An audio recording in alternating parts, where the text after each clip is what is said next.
এই কলের কষ্ট এই কষ্ট নয়।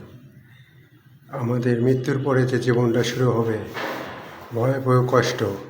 আমরা যদি আল্লাহ ও রাসূলের পথে না চলি, এই দুনিয়াতে সামান্য কিছু কষ্ট করা লাগছে, কিন্তু পরকালে মৃত্যুর পর বছরকার বছর, কোটি কোটি বছর আমাদেরকে কষ্টের ভোগে ভুগতে হবে।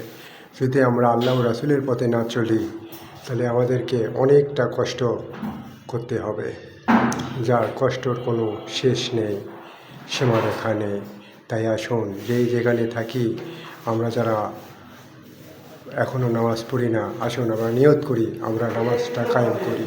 নামাজ ছাড়া আমাদের জান্নাত আর কীভাবে আশা করি? এভাবে কাজ না করলে কিভাবে আমরা টাকার আশা করব? তাই আসুন, আমাকে টাকা কেউ দেবে না, তাই আসুন আমরা নামাজ কায়েম করি, আল্লাহ ও রাসূলের পথে চলি, আমরা জান্নাতের বাজার এখান থেকে করে নিয়ে যাই।